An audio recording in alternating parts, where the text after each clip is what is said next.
Reading the measurements on a tape measure. Tape measures will have both imperial and metric measurements. On one side, we have imperial running up here, which is feet and inches. And on the other side, we have metric. Now, what we've got along this side, it tells us here that this is centimeters. Every number here is going up in centimeters. There are 100 centimeters is equal to 1 meter. 1,000 millimeters is equal to 1 meter. So 1,000 millimeters is 1 meter. 10 millimeters is equal to 1 centimeter.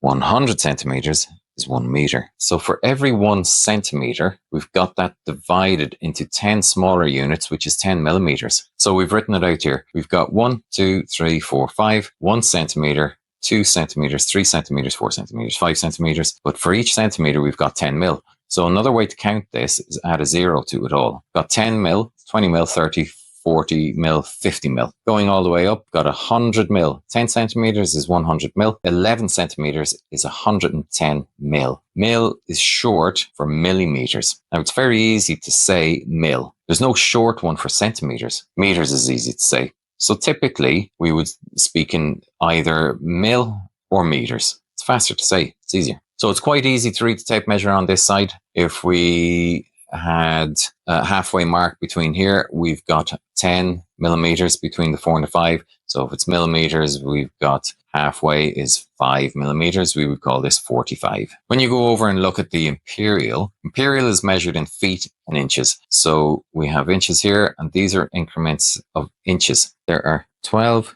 inches is equal to 1 foot. So that's a foot with a little mark up the top. So there are 12 inches in a foot. We start off here on the 0 inches, 0 millimeters, counting up. But if we've got to the 3 inch, it's a 3 and a 2 little dots for a 3 inch, 4 inch, 4, 2 little dots. But when you want to have a smaller unit than an inch, it's done in fractions. And on those fractions, we would take it that it's a half an inch. So when you're looking at the inches, you read anything smaller than an inch is done in fractions. So halfway through is 3.5 inches. Less than that would be 3.25 inches. And that's where we have these dividers. This one's slightly longer as it's the half-inch mark. Little shorter, 1/4 inch mark. There's a 1/4 inch mark. Shorter again is the lower fraction, which is an 1/8 of an inch mark. Smaller than that is a 1/16 of an inch mark. Smaller than that is a 32 of an inch, 1/32 of an inch. If you've gone over the halfway mark and you're trying to read it, you would typically first say the larger fractions, 3.5 inches or 3.25 inches or 3 3/4 inches. That's how we read along the tape measure there.